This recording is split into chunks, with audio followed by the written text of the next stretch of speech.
I never liked birthday parties, especially when I'm the clown. The crystal room buzzed with the kind of laughter that comes from people who've never worried about rent. Chloe sat at the head of our table like a queen holding court, her blonde hair catching the light from the chandelier above. She wore the red dress I'd bought her last Christmas, back when I thought expensive gifts might make her love me more. Alex, she said, her voice carrying that sweet poison I'd learned to recognize. Tell everyone about your big promotion at work. I shifted in my chair, feeling the weight of 15 pairs of eyes on me. Her friends, all perfectly styled, all perfectly cruel, leaned forward like vultures sensing weakness. There wasn't a promotion, I said quietly. Oh, that's right. Chloe's laugh tinkled like breaking glass. You're still just a maintenance supervisor at that grimy little factory. My mistake. Olivia, her best friend and partner in social destruction, smirked. Don't worry, Alex. Not everyone can be successful like Mark here. She gestured to the pretty boy sitting 3 seats down who'd been stealing glances at my wife all evening. Mark Thompson. Trust fund baby. Perfect teeth. The kind of guy who'd never worked a day in his life, but somehow owned half the city. He raised his champagne glass in a mock salute. To honest work, he said, his voice dripping with condescension. The table erupted in giggles. Sophia, Chloe's work friend, held up her phone, recording every humiliating second for her Instagram story. I could already see the caption, "When your friend's husband is a charity case." You know what I love about Alex? Chloe continued, her voice getting louder as the wine hit her system. He's so authentic. Look at that face, those clothes. He's like a real person, not like all these fake pretty boys we usually hang around with. More laughter. I felt my jaw clench, but I stayed silent. Let her have her moment. I mean, seriously, she went on, gesturing wildly with her wine glass. When I married him, people thought I was crazy. Chloe, they said, you could do so much better, but I believe in charity work. The words hit like physical blows. 5 years of marriage, and this was what I meant to her. A charity case, a pity project. A man like you should be grateful I even dated you, she said, her green eyes glittering with malice. I looked around the table at their faces, some amused, some uncomfortable, all watching the show. Mark was practically glowing with satisfaction. That's when I noticed it. The way his hand brushed against Chloe's when she reached for her purse. The knowing look they shared when they thought no one was watching. The pieces clicked into place. The late nights at the gym. The new lingerie I'd never seen her wear. The way she'd started criticizing everything about me with surgical precision. The waiter appeared with a check. $3,000 for dinner and drinks. Chloe pushed it toward me without looking. Happy birthday to me, she said, raising her glass. And thank you to my sweet husband for picking up the tab. Again. I pulled out my credit card, the one that would probably be maxed out after this, and handed it to the waiter. My hands were steady, my voice calm. Happy birthday, Chloe. She leaned over and kissed my cheek, a performance for the audience. As we left the restaurant, Mark made sure to walk close behind me. When I reached my beat-up truck, he stepped forward and spat on the hood. Oops, he said, grinning. Must have slipped. I looked at the saliva sliding down my windshield and at his smug face. Then I smiled. No problem, I said, getting into the truck. It happens to the best of us. I drove home alone.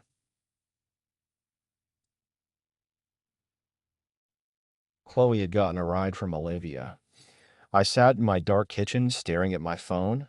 No messages, no calls, not even a thank you for the $3,000 dinner.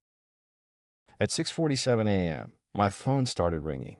Then it didn't stop. By the time I fully woke up, I had 139 missed calls, 67 voicemails, and 203 text messages, all from the same law firm, Hartwell, Morrison, and Associates. The first voicemail was formal. Mr. Anderson, please call us regarding your uncle's estate. The fifth was urgent. Mr. Anderson, it's imperative that you contact us immediately. The 20th was practically begging. Mr. Anderson, you've inherited $25 million in controlling interest in Anderson Industrial. Please call us back.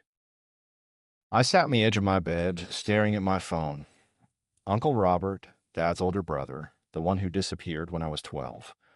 The family black sheep who'd supposedly blown his inheritance on bad investments in worse women. Turns out Uncle Robert had been busy. Anderson Industrial sat on the outskirts of town like a sleeping giant. I'd driven past it 1,000 times, never knowing it belonged to my family. The main building stretched 3 city blocks, with smokestacks reaching toward the gray morning sky.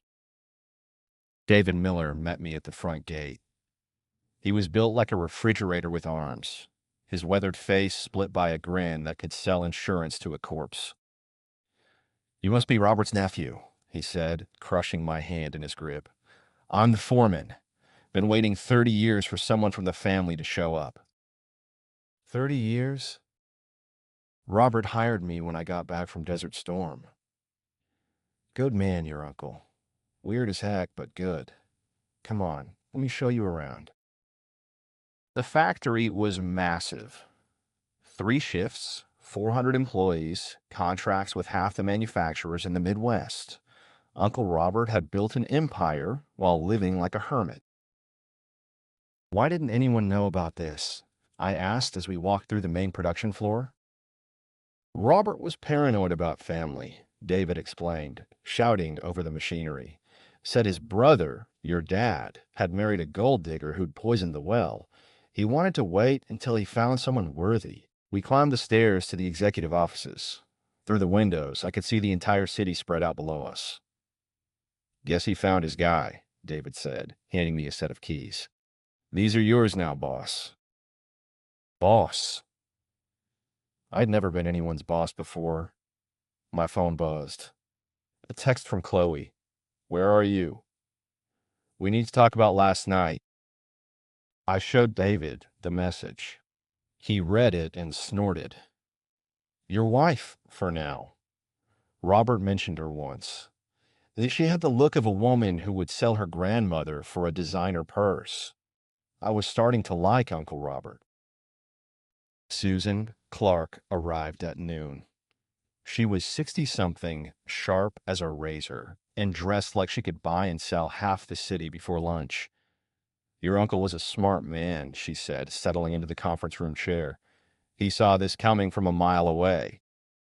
Saw what coming? Your wife's betrayal. He had her investigated 2 years ago. She slid a manila folder across the table. Inside were photographs, bank records, and a private investigator's report. Chloe and Mark at hotels. Chloe using my credit cards to buy him gifts. Chloe laughing with her friends about her charity case husband at places I'd never been. He wanted you to have options when the time came, Susan said. Speaking of which, I assume you'll be filing for divorce? I stared at a photo of my wife kissing another man in the parking lot of the very restaurant where she'd humiliated me. Yes. Good. I've already prepared the paperwork. We can freeze her access to your accounts immediately and change the locks on any properties you own. I don't own any properties. Susan smiled. You do now. Your uncle left you his house, a cabin in Colorado, and a condo in Miami, plus the factory, the bank accounts, and a rather impressive stock portfolio. I felt like I was dreaming. Yesterday, I was a maintenance supervisor married to a woman who saw me as a charity case. Today, I was worth $25 million and owned the biggest factory in the city. There's one more thing, Susan said. Your uncle left specific instructions about your wife. What kind of instructions? He wanted you to have the option of, how did he put it, giving her enough rope to hang herself. We have evidence of adultery, fraud, and emotional abuse. If she wants to play dirty, we can bury her. I thought about last night, the laughter, the humiliation. The way Mark had looked at me like I was something stuck to his shoe, Let's see what she does first, I said. I have a feeling she's going to make this easy for us. As if summoned by my words, my phone rang. Alex, where the heck are you? Chloe snapped without preamble. I've been calling all morning. I'm at work. Well, get home. We need to discuss your behavior last night. My behavior? You embarrassed me in front of my friends, sitting there like a lump, making everyone uncomfortable. I work with these people, Alex. I have a reputation to maintain. I looked out the window at my factory, my employees, my empire.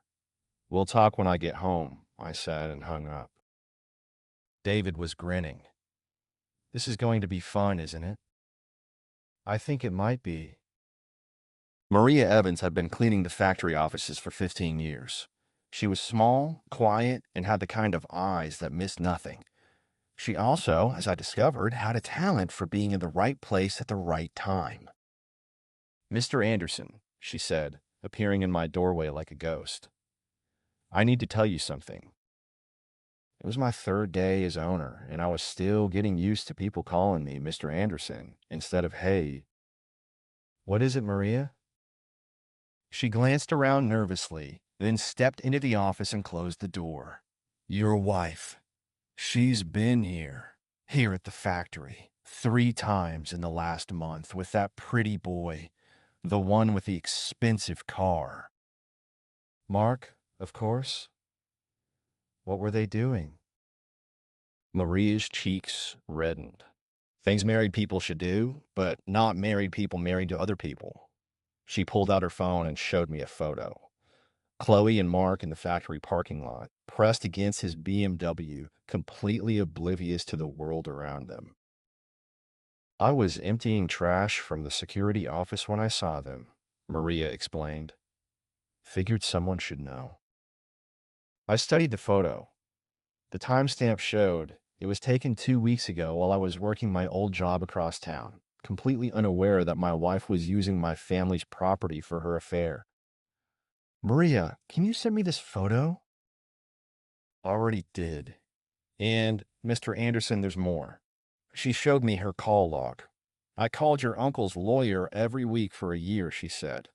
Told them they needed to find Robert's nephew. Told them his wife was no good and he deserved better. You did that for me? Robert was a good man. He talked about you sometimes. Said you were the only family member who ever really mattered. She paused. He also said your wife would show her true colors eventually. Looks like he was right. Men like Robert usually are. That afternoon, I drove home to the small house I'd shared with Chloe for 5 years. She was waiting in the living room, surrounded by shopping bags from stores I couldn't afford.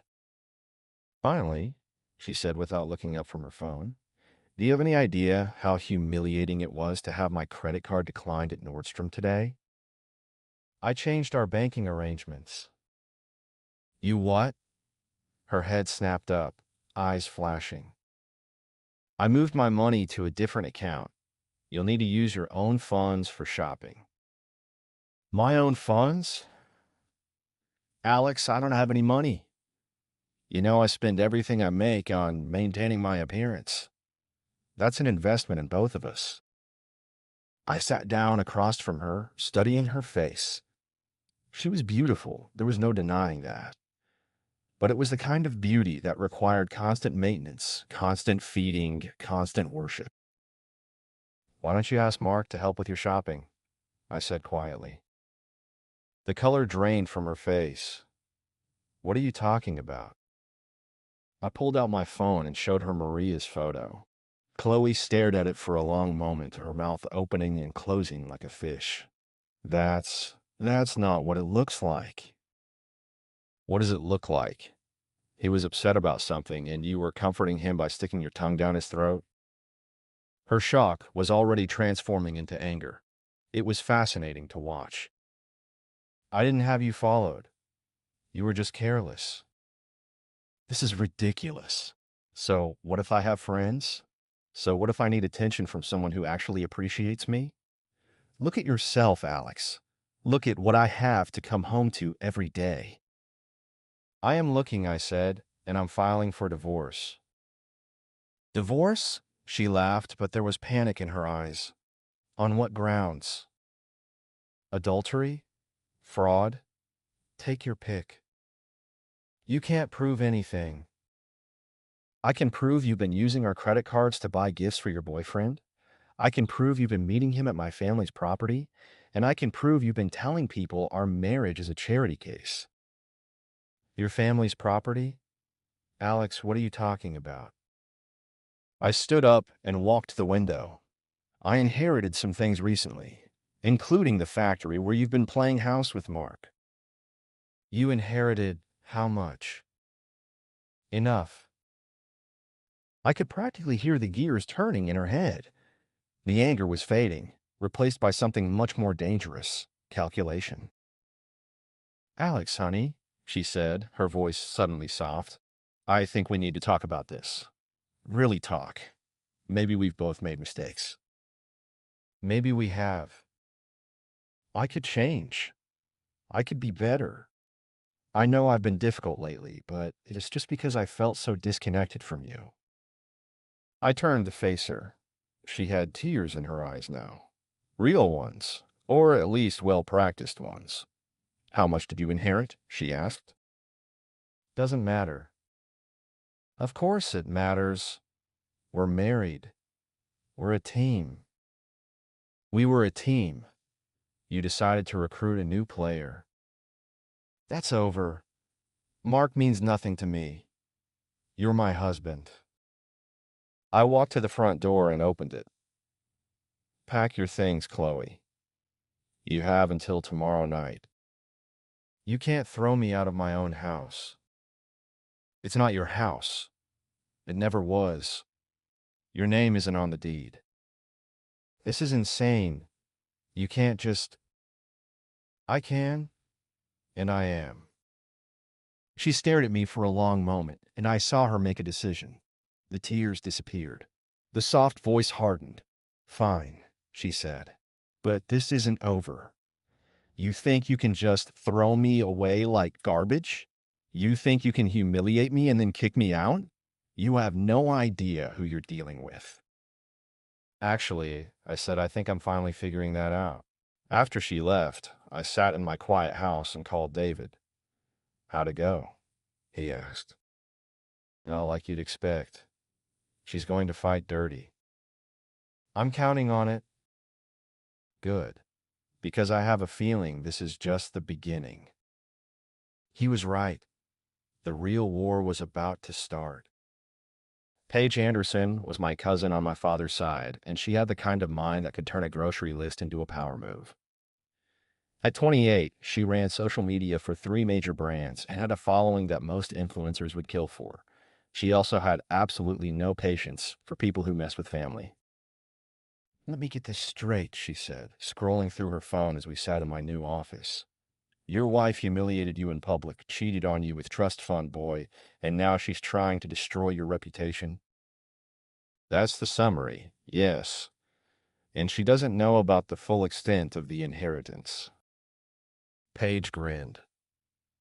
It was not a pleasant expression. Oh, this is going to be fun. What's her social media presence like?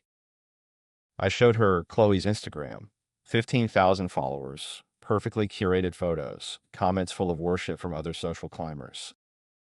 Basic, Paige said dismissively, but workable. What about the boyfriend? Mark's profile was even more predictable.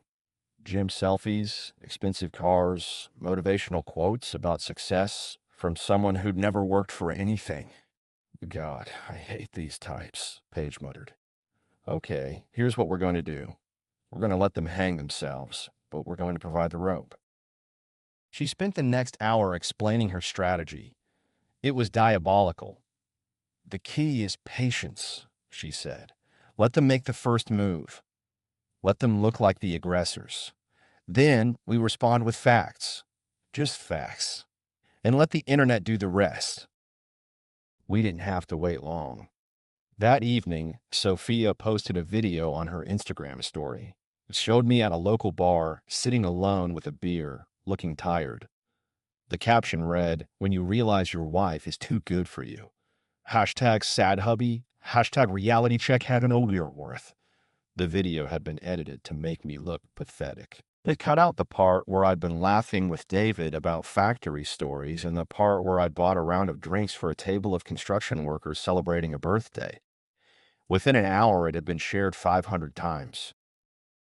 Paige called me at midnight. "You see Sophia's little production?" "Yeah." "Perfect. Now we respond."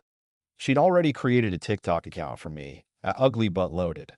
The first video was simple. When it was in my factory office wearing a hard hat with the caption, "When your wife calls you ugly, but you own the building where she cheated." It went viral in 6 hours. The comments were brutal. "This man just won the divorce. Imagine cheating on someone and finding out they're your boss. Plot twist of the century. She's about to learn what for richer or poorer really means." By morning, I had 50,000 followers and 3 interview requests from local news stations. Chloe called at 7 a.m. screaming, "What the heck is this video? You own a factory? Since when?" "Since my uncle died and left it to me." "Your Uncle Robert? The loser who disappeared?" "That loser was worth $25 million. Silence. Then, "We need to talk. In person." "This is ridiculous. We can work this out." "There's nothing to work out. My lawyer will be in touch." I hung up and immediately got a text from Paige. "Check Chloe's Instagram." She posted a photo of herself looking sad and beautiful, with a long caption about misunderstandings, working through difficult times, and not believing everything you see on social media. The comments were not going her way. "Girl, you cheated. Own it. Too late for the victim act. Your husband seems like a catch. You fumbled. This is what happens when you mistake kindness for weakness." By noon, Olivia had joined the fight, posting a series of stories defending Chloe and attacking me.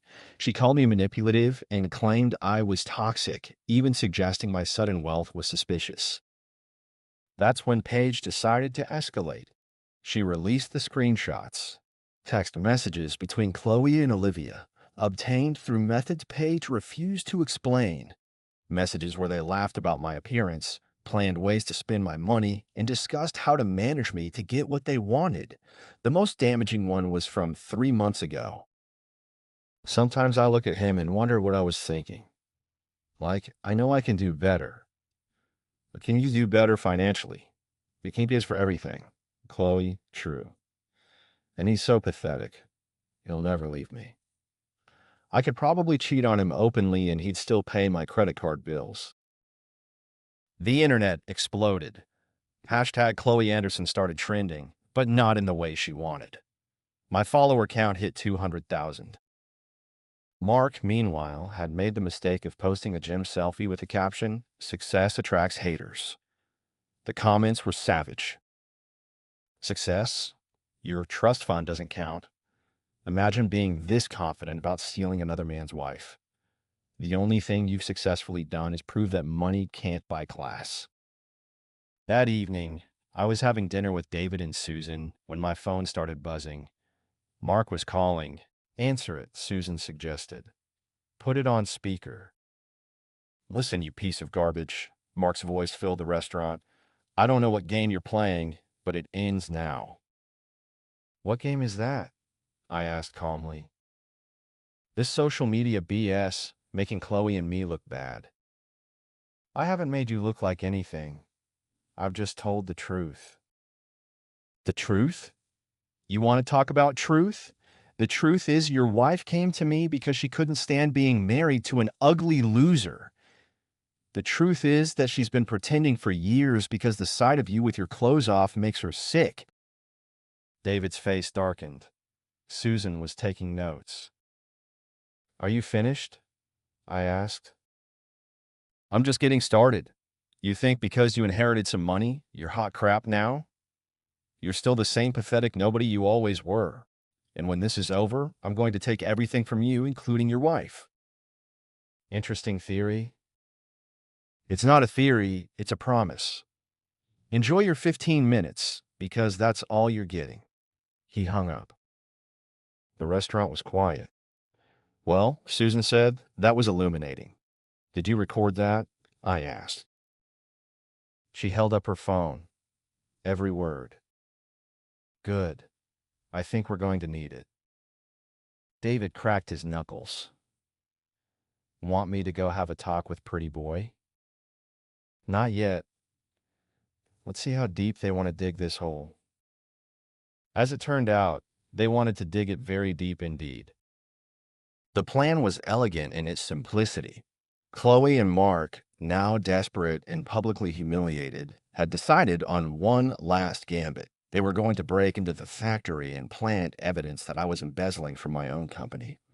Maria had overheard them planning it in the parking lot of Mark's apartment building. She'd been visiting her sister, who lived in the same complex, and had recognized Chloe's voice coming from the BMW. "They're going to make it look like you're stealing money," Maria explained, her voice urgent. "The Pretty Boy, he knows someone who can fake computer records. They want to call the police and have you arrested." It was a stupid plan, but desperation makes people stupid. "When?" I asked. "Tonight, during the storm." The weather forecast called for severe thunderstorms, the kind that knocked out power and kept people indoors. Perfect cover. David, Paige, and I spent the afternoon preparing. We disabled the main lights but left the security cameras running on backup power. We positioned ourselves in the administrative offices with a clear view of the factory floor, and we waited. They arrived at 11:47 p.m. Mark's BMW pulled up to the side entrance, headlights cutting through the rain. Two figures got out, Chloe in a black hoodie that probably cost more than most people's rent, and Mark carrying a laptop bag and what looked like a crowbar. "Amateurs," David muttered, watching them through binoculars. They broke the lock on the side door, a lock I had had replaced with a fake one that would break easily, and disappeared into the building. "Now we wait," I said. Paige was live streaming everything to my social media accounts.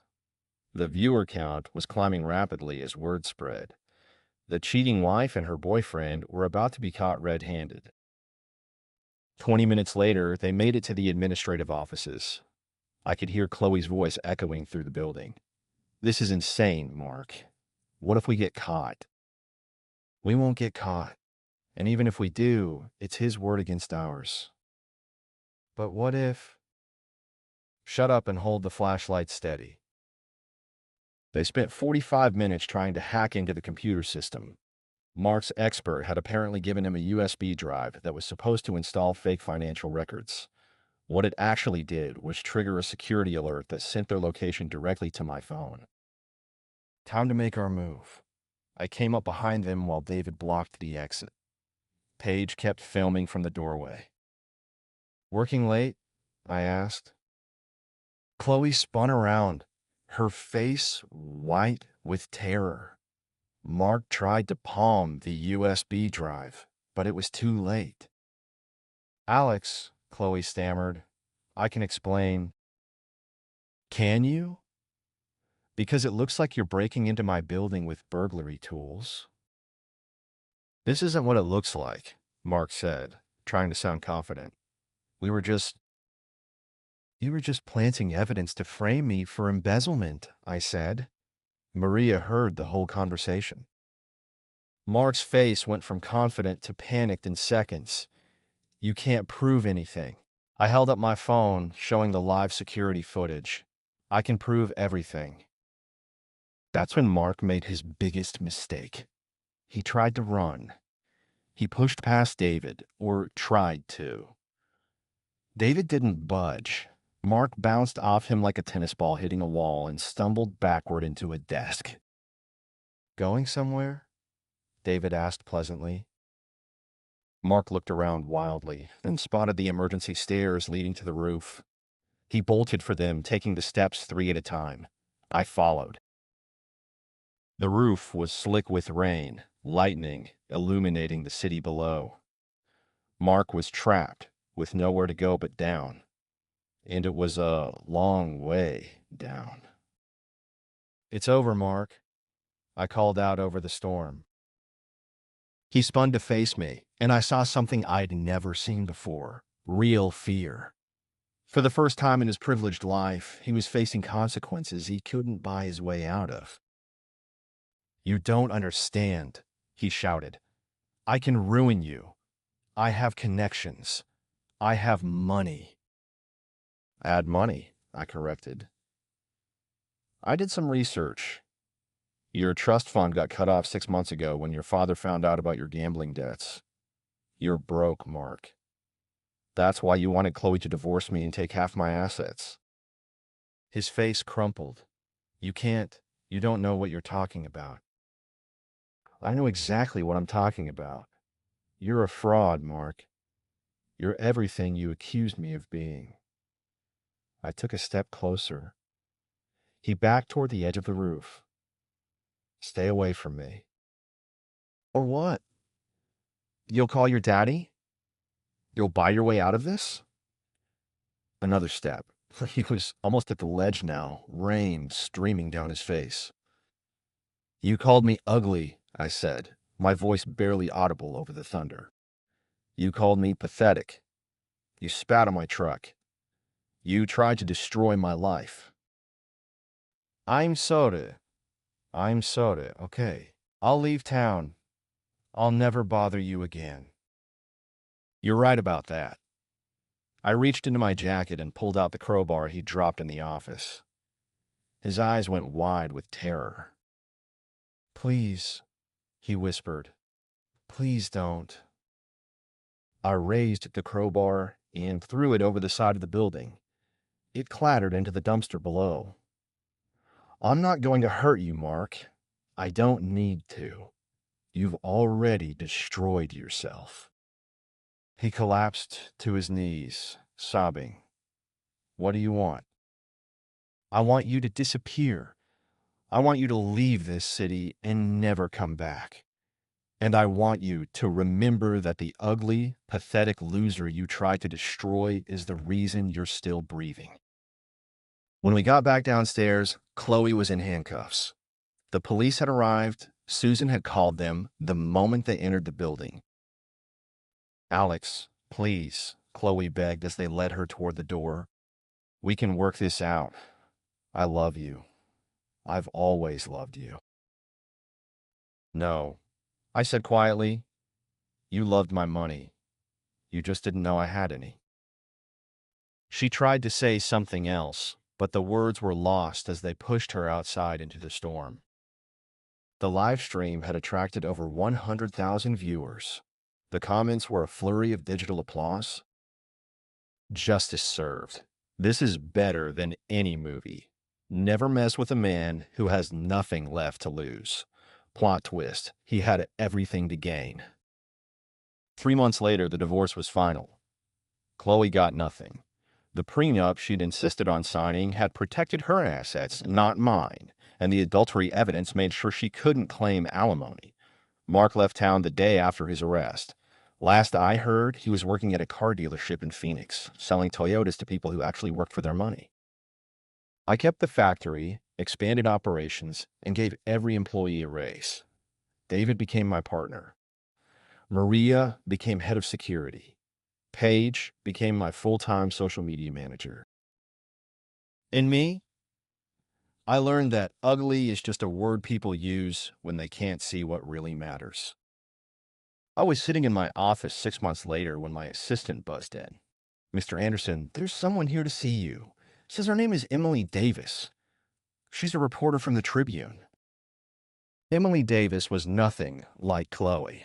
She was pretty in a natural way, with intelligent eyes and a smile that seemed genuine. She wore jeans and a simple blouse, and she looked at me like I was a person worth knowing. I'm writing a story about second chances, she said. About people who overcame adversity and found success. I was hoping you might be willing to share your story.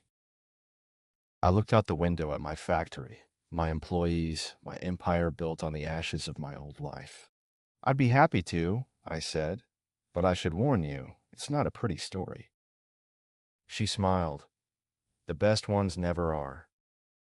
As she set up her recorder, I thought about Uncle Robert and Maria and David and all the people who'd seen something in me when I couldn't see it myself. So Emily said, "Tell me about the night your life changed." I leaned back in my chair and smiled. "It started with a birthday party," I said. "And it ended with the last laugh."